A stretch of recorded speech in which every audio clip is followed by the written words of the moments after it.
Dans cette vidéo, nous allons vérifier comment utiliser les pseudo-classes Link, Visited, Over et Active avec des liens web. Donc, dans ma page HTML, j'ai deux boutons ici, j'ai ces deux boutons-là. Un bouton qui est correctement fait et un bouton qui est incorrectement fait. Ce sont simplement des balises A avec un lien vers une page web. Si on va voir de plus près le CSS, ici, j'ai le CSS qui est bien écrit et j'ai le CSS qui est moins bien écrit. On va voir la différence entre les deux.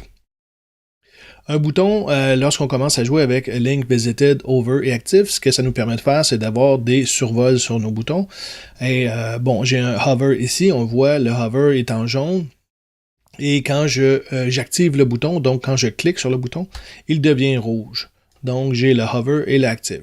J'ai le lien visité aussi. Si j'ouvre la page lien visité, j'ouvre dans un nouvel onglet, on voit que mon bouton ici est devenu d'une autre couleur, un peu un bleu mauve. Parce que la page, ben, je l'ai déjà visitée. Si je voudrais revenir à la couleur normale, je devrais aller, j'irai dans afficher l'historique. Et quand j'arrive ici, la page de Wikipédia que j'ai ouvert, je pourrais simplement la supprimer. Ouais, je la supprime et je reviens ici et on voit que mon bouton redevient bleu ciel. Donc, on a 4 possibilités de mettre des pseudo-classes, Link, Visited, Hover et Active. Lorsqu'on joue avec des sélecteurs, on a le poids des sélecteurs ou la spécificité des sélecteurs.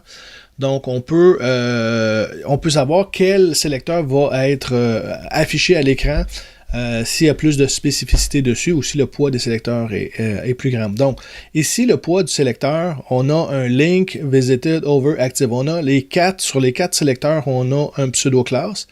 Sur les 4 sélecteurs, on a une classe et sur les 4 sélecteurs, on a aussi un élément, donc l'élément A. Les 4 ici ont exactement le même poids. Donc, comment savoir qui va gagner dans ces 4-là, vu que le poids est égal, donc qui arrive en premier? Donc, les deux premiers sont assez faciles à comprendre. On a le lien normal, ça veut dire lorsque ma souris n'est pas dessus, il va être un bleu, dans ce cas-ci, il va être un bleu ciel. On a le lien visité. Donc, comme j'ai montré tantôt, si je clique dessus, le lien visité, donc il devient un bleu mauve. Ces deux liens-là, les écritures-là peuvent être écrites dans n'importe quel sens, un avant l'autre, parce qu'en réalité, on ne peut pas être en même temps un lien qui n'a pas été visité et un lien qui a été visité. Donc, dans ces cas-là ici, le navigateur s'en charge bien. On ne peut pas être en même temps les deux, donc on est correct. Le problème survient plus avec ces deux-là ici. Donc, quand j'arrive ici, j'ai mon survol. Donc, j'ai le hover qui est un jaune. Et j'ai le active lorsque j'enfonce la souris, il devient rouge. Par contre, si je vois ici ma version incorrecte, j'ai inversé le hover et le active. Donc, j'arrive ici avec mon bouton, j'ai bien mon hover, mais lorsque je vais cliquer, j'ai pas le rouge qui est apparu. Et là, pourquoi ça arrive? Ben, comme le poids ou la spécificité des sélecteurs sont égales, ben, on va y aller dans l'ordre d'écriture. Donc, le premier qui va être là, le 2. Donc, c'est le dernier toujours qui va remporter la sélection. Et c'est cette couleur-là qu'on va mettre dessus. Donc, j'arrive ici, j'ai mon survol, donc le hover est là. Mais quand j'arrive pour activer, ben, en fin de compte, hover est toujours le dernier, donc c'est lui qui va remporter la couleur, donc et je n'aurai pas le rouge.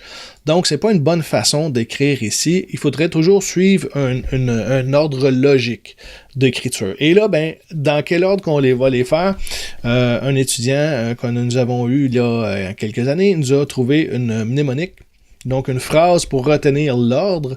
Si je descends un peu ici dans ma page, on a le véritable hamburger Angus.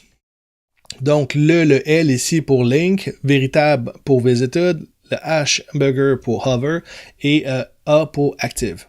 Donc, si on se souvient de la phrase le véritable hamburger Angus, ben on sait dans quel ordre mettre le Link, Visited, Hover, Active.